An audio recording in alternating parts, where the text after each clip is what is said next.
I'm at the point where Excel is the application I work the most in. Right now, I have Excel and my LLM side by side. They are equal tools in my mind for productivity. I really think that's going to be where the industry also goes.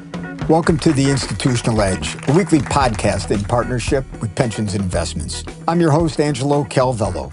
In each 30-minute episode, I interview asset owners, the investment professionals deploying capital, who share insights on carefully curated topics. Occasionally, we feature brilliant minds from outside of our industry driving the conversation forward. No fluff, no vendor pitches, no disguised marketing. Our goal is to challenge conventional thinking, elevate the conversation, and help you make smarter investment decisions, but always with a little edginess along the way. I am delighted to have Melissa Lopez as my guest. Based in San Francisco, Melissa brings 15 years of endowment and foundation investment management experience from 2 multi-billion-dollar Bay Area portfolios, and most recently as managing director at the James Irvine Foundation. Melissa is particularly well-suited to offer a first-hand perspective on both the benefits and challenges of integrating AI into an Allocators framework. Melissa, welcome, and thanks for joining us and sharing your perspective. Thank you so much for having me. I'm very excited to engage in this discussion with you. Well, let's let it rip. Melissa, we've talked about this long before the podcast was an idea for me. And it was clear we share the assumption that allocators can benefit from AI. And the benefits, at a very high level could be in achieving, operational efficiencies, maybe better investment outcomes, and making better investment decisions in general. Can you give us a few examples of these benefits from your perspective?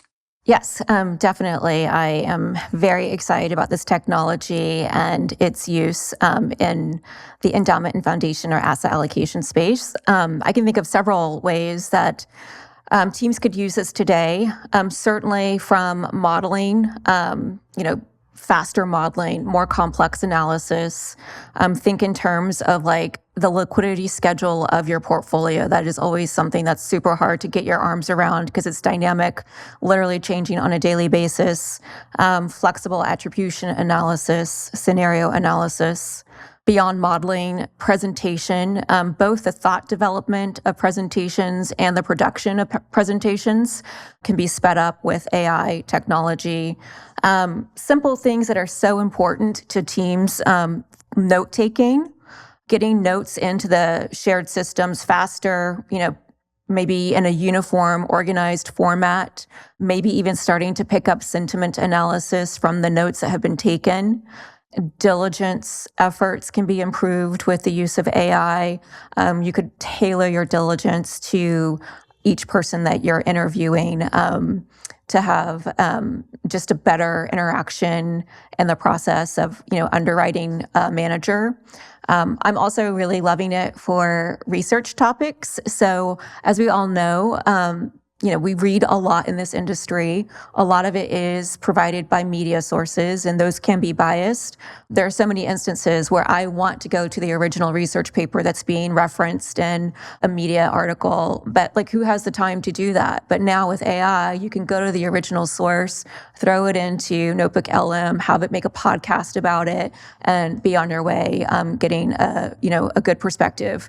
And then market analysis. Obviously, teams are analyzing the markets already, but you can have kind of more comprehensive perspectives, faster speeds that can complement what the team is thinking about.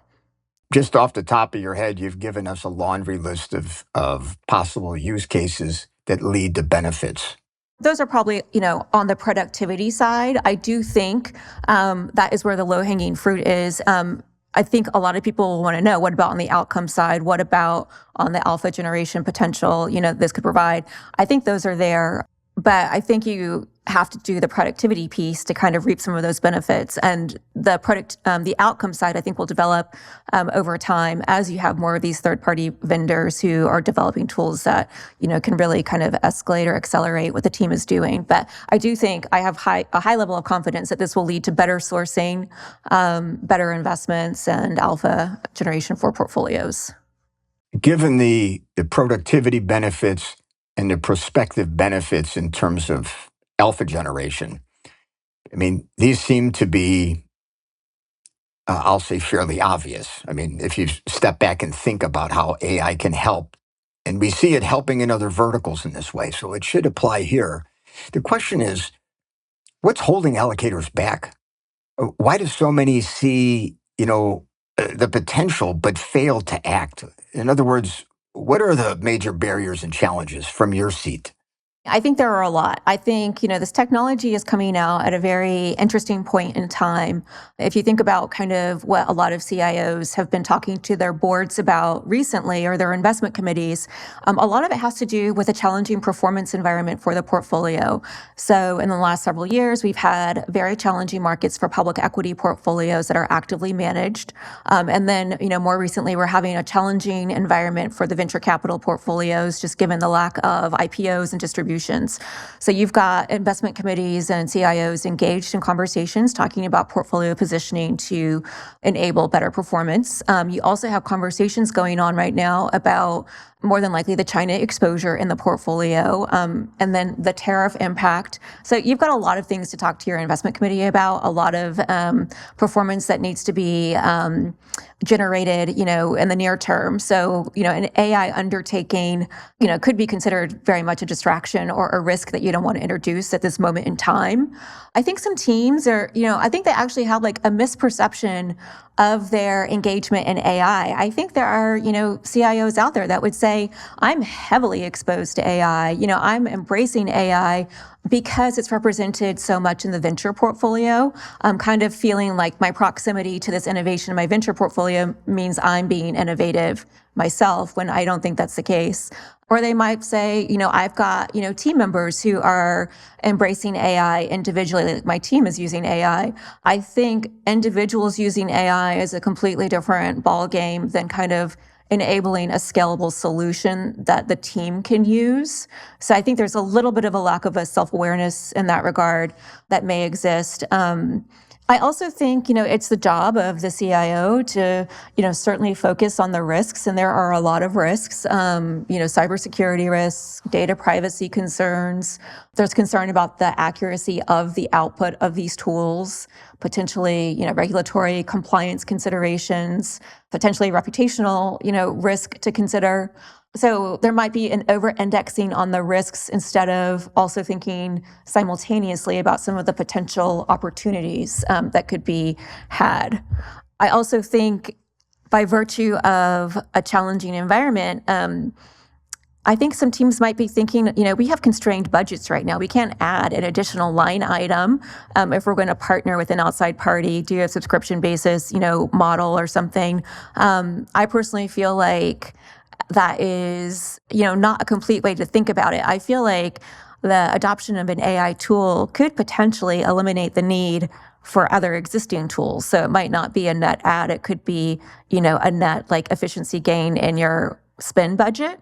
And I think there are teams that, are probably pursuing like a wait and see mode. Like it's so early, things are so dynamic. We don't know who the winner is going to be.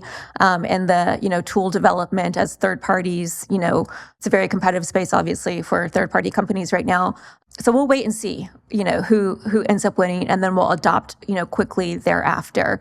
I feel like that is like something that you're going to miss, the point of understanding how these tools work, what matters, doing the trial and error along the way. I think it's really important to be experimenting now as well. So I think there are so many reasons to not adopt this. That could keep teams on the sidelines. But I feel like we also need to think about like the benefits too. Let's unpack a few of those challenges and barriers. You mentioned first there could be a cultural barrier, uh, just in terms of mindset, perhaps of the leadership team or the board. I mean, have you seen this? Where, and I'm not talking necessarily about capacity. That there's a lot going on. There's a lot going on every day, I assume, for an allocator. You rarely have time to just throw, playing cards into a fedora. There's always something going on. But this lack of awareness issue, I mean, how can that be overcome? I feel like small steps can help. You know, as I listen to like a bunch of earnings calls or, people talking about AI in the corporate sphere, it's very important that the CEO is behind the adoption of AI. And I feel like it's Yeah. really important that the chief investment officers are behind the adoption of AI and not just leaving it to like the associates who might have a little bit more interest in it. It kind of needs to come from the top down. I think one of the things that hinders that, though, is I feel like the chief investment officers might not actually even know, like, what to task the team with or how to go about, the development of these skill sets on the team. It is a little bit of a different mindset. It's kind of like looking at everything that you do and trying to figure out how can AI assist me in doing this. So some of the small things that I've thought, that could be helpful would be, start putting it on job descriptions, for the incoming like junior people as, right along with Excel proficiency, PowerPoint proficiency, but like AI proficiency, like kind of state it from the start. Like, this is the expectation, get that mindset like onto the team. Like, this is something that we expect, and we expect this to be a part of, the way you execute your job. I think right now, teams are still leaving that in the we want a curious individual kind of category. And I think that's way too broad for this. I know for myself, I'm at the point where Excel is the application I work the most in. Right now, I have Excel and my LLM like side by side. They are equal tools in my mind for productivity. I really think that's going to be where the industry also goes. I was also thinking it could be nice to have, like, if you don't want to experiment with a full on hire, you could do like a summer intern or something, and someone with a kind of machine learning background, and like their primary purpose on the team in the summer is to sit in all the team meetings and evaluate how can we use AI or apply AI to this, and just get the rest of the team like starting to think about it on a more regular basis. I also like the thought of, because there are individual members that are already experimenting with this, on their own, like maybe in a team meeting, like setting, like every week you have like a little 10-minute session dedicated to, let's talk about how we creatively, who like used AI this week in a way that help them be more productive, and share it with the team. Start to like do some of that knowledge sharing. Something like that's particularly important on the just sharing, like so much of what you get out of AI depends on the prompt quality that you put in. And so just sharing like little prompt tips, to get people kind of thinking creatively and like thinking about it more regularly, I think, are small steps of how teams can start to bring this more into their normal environments.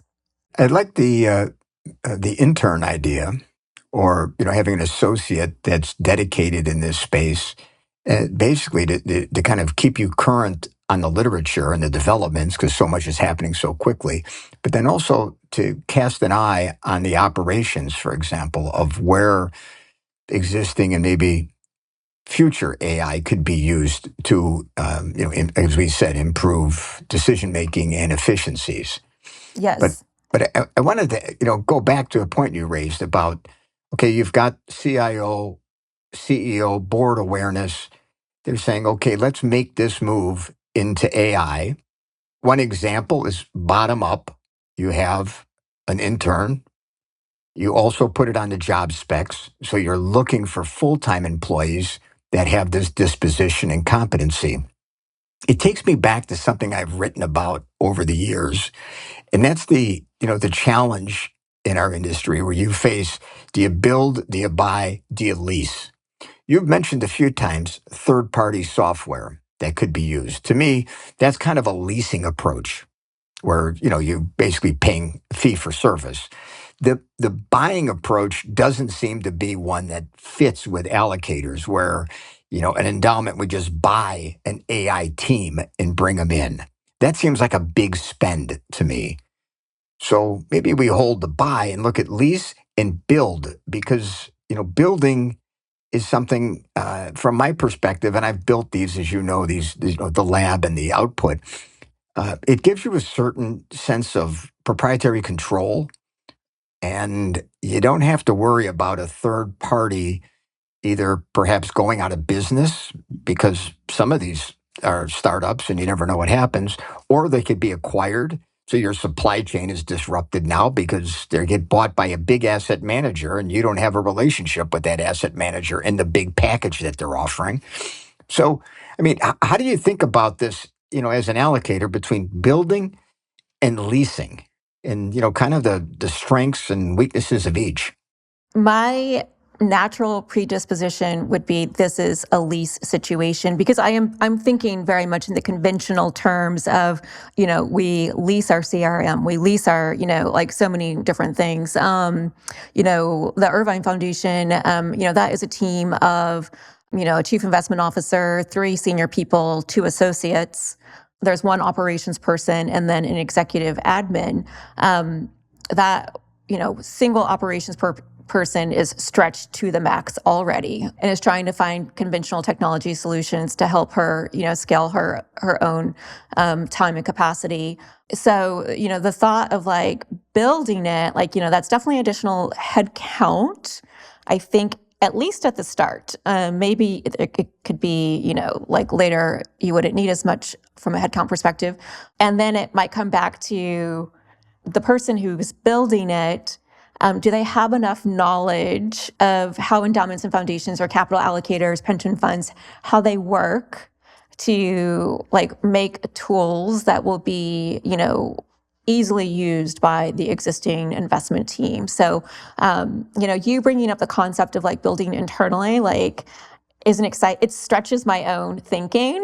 It's it's something to certainly think about, but I feel like the leasing is the one that, for some reason, I think is probably the more palatable one for something that's already going to take a little bit of cajoling and convincing to get.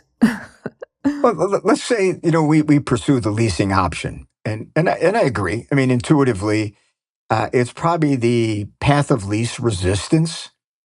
You don't have to hire some qualified machine learning scientists, et cetera. I mean, you need to have some native talent to vet the software, but that's really more on a functional level. How does it work? Does it meet our needs? And then you do your normal diligence like you would on a manager. Will this software company continue to exist? Have you thought at all about you're in the seat where you have venture capital relationships, and many of these VCs will invest in portfolio companies that are developing some kind of AI. And so you have like these additional resources to help you identify prospective apps, software companies, etc. I mean, have you thought about that, or is that like even feasible for an allocator to use those resources? Yes, absolutely. So the Irvine Foundation, did have some of the hot names in the venture portfolio that are developing tools to service financial services, clients. We did engage with those companies, but I think it was, once again, it was more like there were different levels of enthusiasm around wanting to dig in with those companies to understand, like, okay, how would this work? How would it, integrate with our existing systems? Does this mean we're getting rid of our CRM? Like, how are you going to handle, the confidential data that we get from our managers? Are you going to train on that? It wasn't necessarily a uniform enthusiasm about it, because I think there is a mentality that's already existing, among some team members of like, we'll wait and see. Let's see how other, allocators adopt this, and then we'll follow quickly thereafter. So, yes, I think teams that have this in their venture portfolio, I'm sure they're talking to the companies, just trying to learn a little bit more. But, I don't necessarily know if they're really doing it with the intention to explore it for actual, partnership. Maybe it's not the VCs and their portfolio companies, but you mentioned peers. Do you see much discussion in the allocator community about, let's just call them AI apps? I'm not trivializing, but you know what I mean. It's software, and these are the third-party vendors. Do you see much communication? And how does it, if there is any, how does it occur? Is there a forum for it? Does it just pick up the phone? My experience so far has been I certainly have a cohort, several friends and peers in the industry that I talk to regularly. I have a cohort who are, equally passionate about AI, and, we are excited to exchange the latest tool that we're using, or, something like that. I have not heard of any of my peers where it's kind of like a mandate from the top that they're doing any kind of implementation from, actually selecting a vendor to provide services to the team.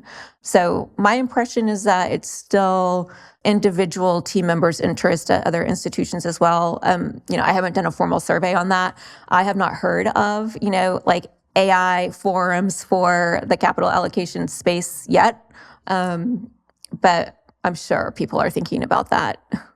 Seems like a good idea. Yeah. And because if you could associate with certain peers that are perhaps, similar in mission, similar in budget and size. I mean, it's one thing to talk to, the large Japanese government pension plan versus the Irvine Foundation, which is a big pool of assets, but it's a different scale. And I've always thought that there was great benefit in peer-to-peer networking, and there's not a lot of that in our industry in a formal sense. I'm sure you've built a great network. I've got a good network, other people, but it's like it's not been kind of institutionalized. And in this case, you're really not competing with your peers. It's one thing if you and I are trying to get into the same VC fund and there's limited capacity and you're not going to tell me about it. But it's another thing to say, I found this really good app, and it's competitively priced. It was easy to integrate. And I think it would help you solve a similar problem. So there should be some sharing, and I think that would expedite adoption and get over some of the barriers because say you adopted it, you could give a testimonial, kind of like an allocator Yelp type of thing to say, this is how we experienced it. And I'm not saying the software is not good or bad, but it's just knowledge sharing. What do you think about that, Melissa? I would say a couple of things. I would say, and by the way, so I have left the Irvine Foundation. I left at the end of March. And so I feel like I can, say something like this. I feel like the foundation peer-to-peer is, pretty friendly and helpful to each other. I feel like the university endowment peer-to-peer, I think, is a little bit more guarded, of everything. That's just my impression. So I don't know if they would be as willing to share kind of, little efficiency gains that they have found. I'm not certain. But yeah, I think it wouldn't preclude you, if you were to share this information with your peers, it's not going to preclude you from getting into, the venture fund that you want to get into. They're going to be using it differently. I think that's one of the really great things about these tools. It can be so tailored and specified to, the individual team. And the way they think about the world. So it's not like you're gonna, two teams using the same software aren't gonna get the same output necessarily from the tool. So, and I've seen different allocators and even asset managers. They'll subscribe. I don't want to say acquire, but they subscribe to a certain type of AI tool. The challenge they often have is integrating that tool into their legacy systems and into the workflow. People have done things the same way in our industry for years. And, yes. and you described at the top of the show these various functions AI can do faster and I would argue in many cases better than humans in terms of distilling information. And still, we know hallucinations and the problems. But you got to get people to kind of get up off of their chair and say, okay, I really want to use this and see how it goes. There needs to be some kind of, again, getting back, not the top down shift, but the top says we're going to use this. You go out, you subscribe, and then it sits on somebody's desk because they don't use Yeah. it. How do you get over that implementation challenge? I mean, other than just outright, kind of a penal colony structure. I know. I was listening to some podcasts and they were talking about this within the corporate sphere, how, they're not necessarily these corporations that have pursued this are not getting the ROI on it because the team members aren't using it. So, I mean, I think it does take some actual training. I noticed when I was using this, when I was still at the Irvine Foundation for a manager re-underwriting, it did some pretty incredible things. And that was with just like a co-pilot, like free trial, like not even a paid subscription. And something that I did notice, I was working with an associate on it, that I had her start, with the queries to the LLM for this manager re-underwriting. And you could see, she sent me the whole transcript. You could see like her prompts were getting, they're getting better, I don't know, 20 questions or 20 prompts in, and it was generating much better output. And so it was kind of like you can't let individuals like, wander around these tools on their own because they might not get to that 20 question, like, great prompt. And so they might not get the, worthwhile output out of it, and then they'll stop using it. And so I do think that you have to have like training on like, or at least, sharing experiences of the importance of the quality of the prompt. And this is what creates a good prompt, the little, things that you can say to an AI to generate a better result for, your topic of interest. So I do think it takes training. I do think it takes like sharing experiences of what worked and what didn't work. And I think it does require a bit of a mandate that we are using this. I mean, I'm sure that you've seen the headlines that have come from Duolingo CEO or Fiverr CEO and Shopify CEO saying, you cannot get additional resources until you prove to us that AI isn't able to do what you're asking. And then we'll, if it can't, then we'll give you the additional resources for headcount. Something like that. Like you have to be using this. And, if you want additional resources, like tell me why AI, can't meet this. Two thoughts from your last comments. One is going back to your job description idea, which I think is brilliant. That, if you're an allocator or a manager or a consultant and service providers, traditional service providers, custodians, trustees, etc., you should have on your job description, again, depending on the job, something that talks about fluency in AI. In your example, I think it leads me to say you should have a test on prompt engineering because that's really what we're talking about. It took 20 prompts to get there, and I appreciate your former colleagues, kind of fortitude to get there because most people would say, "The hell with it, I can't go any farther than this." But putting prompt engineering as a skill, one of them is kind of remedial. But go ahead, you're nodding your head and you're agreeing, so you must have something better than I have. Oh, no, I was thinking very much along the same lines. I was thinking, so, at the Irvine Foundation, we would issue case studies to the associates. And I'm referencing the associates because that's where the turnover existed. We would have them for 2 to 3 years, then bring in new ones. And so we would do a case study for them. And the one that I would give was a Excel and PowerPoint-based case study. And I've been thinking, like, case studies will need to change because I think AI, it can take average people, like an average writer, and make them a good writer. I don't think it can make them an exceptional writer yet, but it can make them a good writer. And it can take an average financial modeler and make them a good modeler. Something I've noticed, though, is that it still makes mistakes. And you still need to be able to identify to kind of like troubleshoot the mistakes, to understand, what could be going wrong, to revise the prompt that you're giving for the formula that you're seeking. I do think you'll need junior people to still be able to identify mistakes. So they still need to keep learning. They can't only rely on AI for, formulas. And so I was thinking, like, we need to start changing the way we train junior people, knowing that they're going to be utilizing AI to grab like complex formulas that they didn't develop from scratch, but teaching them this is what you look for still, and the formula that AI gave you to understand where the mistake might be and how you would change your prompt, in order to get the right formula or something. And so I was, thinking related to the case studies that we give, putting something in what are the ways that you would prompt AI, like changing the questions, making them more complex. What are the prompts that you would put into AI to find the answer to, this question? Something like that. But I think there's so many little details that need to kind of be reconsidered. It's interesting. We've covered a lot. It's been our 30-minute target-ish. I like to keep them short and tight, and you've certainly packed in a lot of information into your comments today. I really appreciate that and the way you've approached it. But I wanted to ask, I mean, given that there's still this slow pace of play in terms of adoption, do you think AI will eventually be, completely integrated into an allocator's business? Or is there always going to, I don't mean autonomously and we have no humans, but, the kind of things that you've discussed today in terms of the benefits, you think we'll see this? And how long, if so, how long will it take?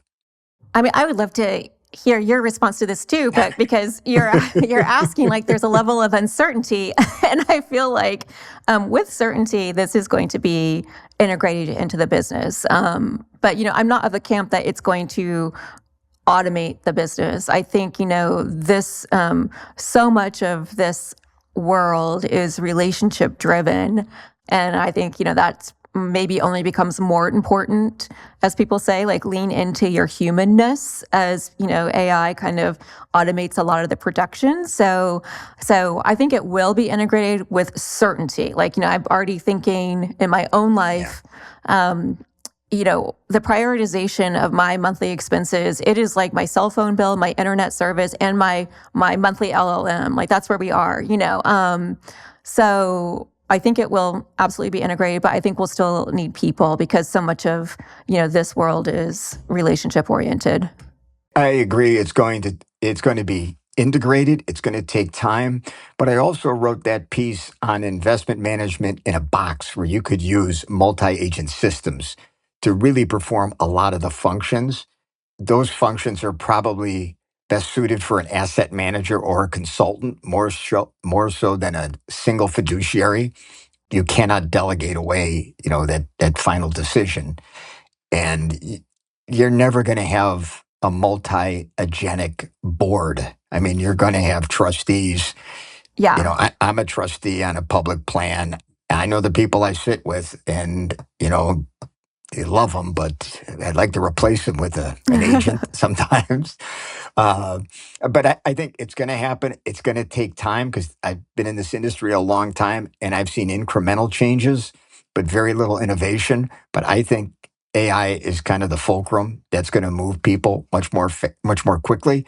And going back to that peer-to-peer conversation and all the benefits that you've laid out, I don't see how allocators cannot embrace this because it's going to lead to better outcomes for their beneficiaries at the end of the day.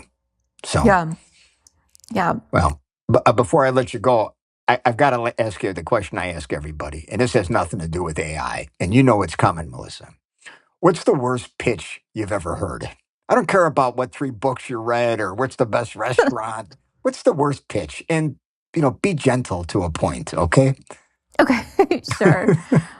I think the one that I will share will be it was with a manager that is a darling of the endowment and foundation community.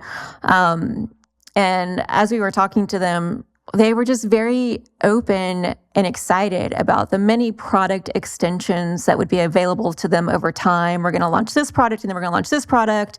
We could also do this. And they were kind of like bragging about their AUM and its growth, just getting bigger and bigger and bigger.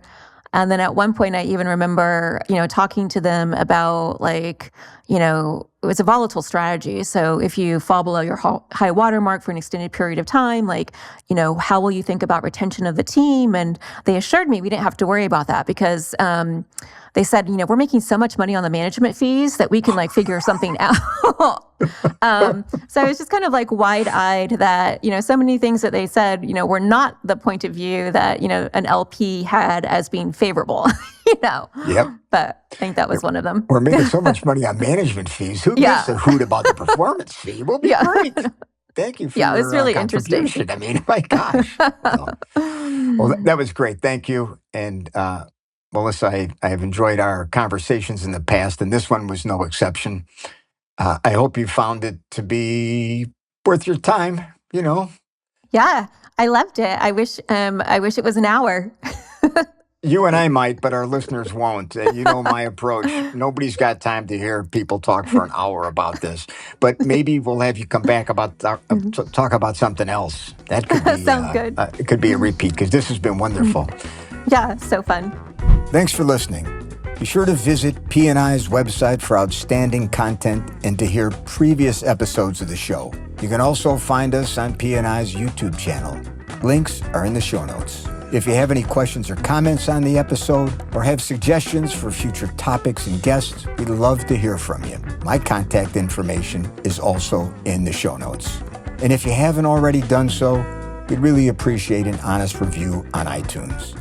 These reviews help us make sure we're delivering the content you need to be successful. To hear more insightful interviews with allocators, be sure to subscribe to the show on the podcast app of your choice. Finally, a special thanks to the Northrop family for providing us with music from the Super Trio. We'll see you next time. Namaste. The information presented in this podcast is for educational and informational purposes only. The host, guests, and their affiliated organizations are not providing investment, legal, tax, or financial advice. All opinions expressed by the host and guests are solely their own and should not be construed as investment recommendations or advice. Investment strategies discussed may not be suitable for all investors as individual circumstances vary.